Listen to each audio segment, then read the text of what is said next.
I'm Pablo Tittonell, Professor of Farming Systems Ecology at the University of Wageningen, and I was asked to address you with a couple of messages that actually come from these booklets that contains my inaugural lecture as a professor in Wageningen, and in which I talk about the paradigm of ecological intensification. Now, why do we need a new paradigm of intensification? In the third world, in the poorest regions of the world, agriculture is producing at the same levels as in the 60s. Per capita food production is at the same level as 50 years ago. We haven't made any progress there.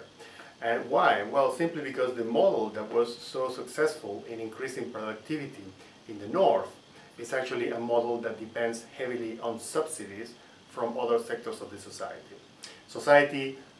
Taxpayers, they pay so that farmers can access inputs, and then they have to pay again to clean the water, the air from the externalities associated with that model of agriculture. So when we think about feeding the world in 40 years' time, then we cannot go on the same road again. We need change, we need alternatives.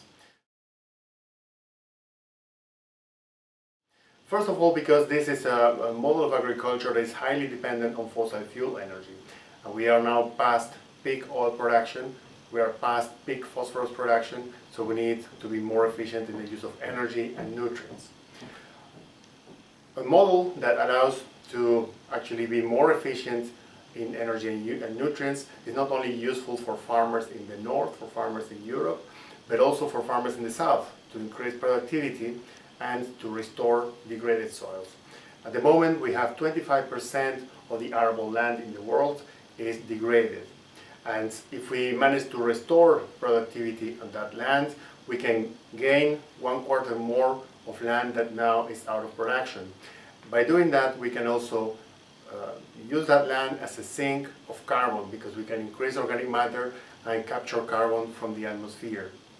So there are many advantages associated with this mode of intensification, which I call ecological intensification. What do we need for that? Well, we need serious investment in research.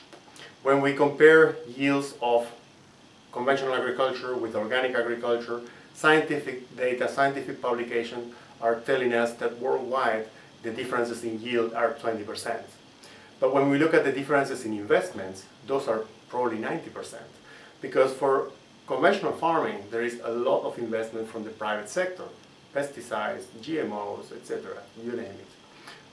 For organic farming, only farmers themselves are the innovators, and they're investing in their own research and their own development. Now, I think the Netherlands has a great capacity to be a leading country in this respect. Why? Well, because the Netherlands has all the requirements to adopt ecological intensification at the national level. So why do I think that the Netherlands is the right place to implement ecological intensification on a broad scale, on a national scale? Well, there are three major reasons. The first one is the Netherlands has very good soils and very good rainfall, very good conditions to grow crops. That's a very good advantage. The second one, the Netherlands has very good farmers, professional farmers, people who are ready to farm under adverse conditions and to make the most out of it. And third, the Netherlands has a culture of bringing people together to solve problems. It's enough to look at the polders or the water management boards. Those are collective actions.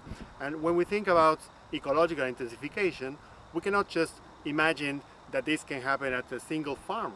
An individual farmer cannot change a landscape. We need many farmers working together and taking action at landscape level. That's why I think the Netherlands is the right place to implement ecological intensification.